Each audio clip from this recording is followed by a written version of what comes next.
আচ্ছা, আয়ারল্যান্ডের এগেইনস্টে ভারত যে সিরিজটা হেরে গেল টি-20 তে, এটা আপনার কাছে কি বিস্ময় জাগানিয়া না?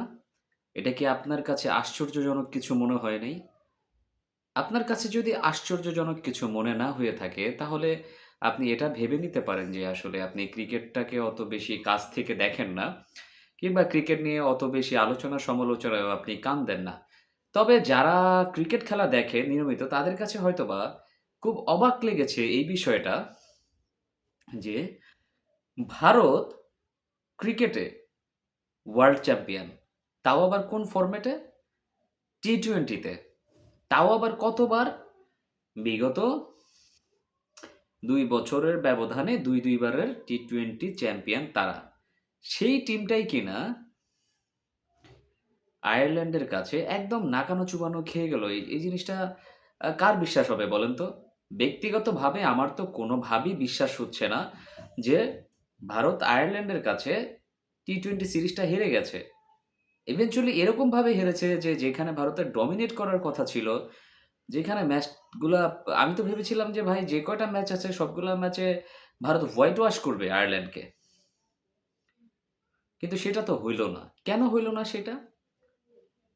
আমি বুঝলাম না ভাই। আপনারা তো খেলা আমার চাইতে অনেকে ভালো দেখেন। অনেকে ভালো বলতে পারবেন। আপনারা হয়তোবা আমার চাইতেও ভালো বোঝেন। আমার কমেন্টসে অবশ্যই জানাবেন যে কেন ভারতের ক্ষেত্রে এই জিনিসটা ঘটলো? কেন ভারত এই ম্যাচটা জিততে পারল না? ১ম একটা ম্যাচ যেটা ভারত হেরে গেছিল, ধরলাম সেটা বাদই দিলাম। একটা ম্যাচ স্লিপ হইতেই পারে, অস্বাভাবিক কিছু না।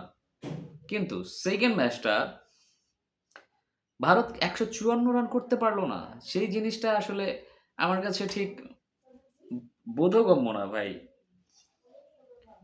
একটা কথা আছে, ঘরের শত্রু বিভীষণ। মুন্দ্রা নামের এক বোলার আছেন যিনি কিনা আ ভারতেরই বংশোদ্ভূত, যাই বলেন না কেন। তো সেই বোলারই সঞ্জু স্যামসনকে 0 রানে আউট করে দিলেন। অভিষেক শর্মাকেও 0 রানে আউট করে দিলেন। তো ঘরের শত্রু বিভীষণ কথাটা জন মুন্দ্রার ক্ষেত্রে একদম পুরাপুরিভাবেই মিলে গেছে। সেটা না হয় নাই বললাম। বাট এই যে জয়টা, আয়ারল্যান্ড যে জয়লাভ করল, সেটা আয়ারল্যান্ডের হল অফ ফেমে তো লেখাই থাকবে। যতদিন পর্যন্ত আয়ারল্যান্ড ক্রিকেট আছে, ততদিন পর্যন্ত তারা এই ইতিহাসটাকে সংরক্ষণ করবে। অ্যান্ড ইভেনচুয়ালি ভারতের ক্ষেত্রেও এই জিনিসটাকে একদম ভালোভাবে মাথায় রাখা উচিত, একদম ভালোভাবে মনে রাখা উচিত। ভারতের ভুলে গেলে চলবে না। কারণ ভারত এত পরিমাণ ক্রিকেট খেলে, হয়তোবা এরপরে ২-১ টা সিরিজ জয়লাভ করলেই ভারতের দর্শক বা ভারতের ক্রিকেট অনুরাগীরা সেই কথাটা ভুলে যাবেন। কিন্তু আমি চাই না ভারতের ক্রিকেট অনুরাগীরা সেই কথাটা ভুলুক। কারণ ভারতের তো আসলে আ ক্রিকেট সম্পর্কে অনেক বেশি জ্ঞান, অনেক বেশি চর্চা তাদের ক্রিকেট নিয়ে।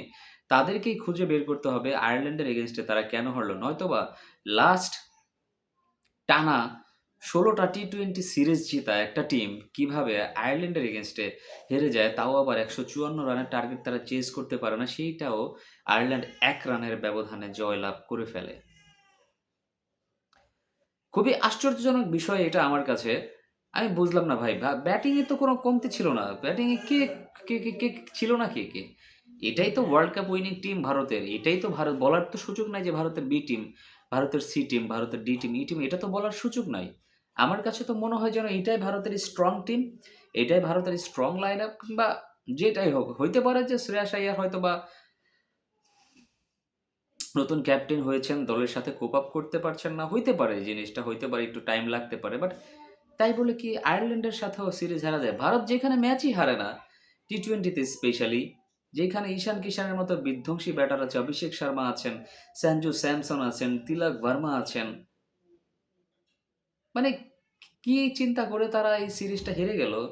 একটা ম্যাচ হারছিল ভালো কথা, বাট সিরিজটাই হেরে বসে থাকলো। আনবিলিভেবল ভাই, আনবিলিভেবল। ভারত যে স্ট্রং একাদশ নিয়ে খেলছে, বিষয়টা তো তাও না। মানে দুর্বল একাদশ নিয়ে খেলছে, উইক একাদশ। ৭ জনের মতো প্রপার ব্যাটারি ছিল একটা টিমে। সেইখানেও তারা হেরে গেল। আমার এই জিনিসটা বুঝে আসে না দর্শক। তো যাই হোক, আমার কাছে মনে হয় যেন এটা বিগত ১০ বছরে কিংবা ১৫ বছরে এটা ভারতের সবচাইতে জঘন্যতম সিরিজ হার। এটা আমার কাছে পার্সোনালি মনে হয়। আপনাদের অনেকের অন্যরকম ধারণাও থাকতে পারে। যার যেই ধারণাই থাকুক না কেন, আমার ভুল ভ্রান্তি হইলে কমেন্টসে বলবেন। আর যদি মিল থাকে সেটাও জানাবেন। সবাই ভালো থাকবেন, সুস্থ থাকবেন। আসসালামু আলাইকুম।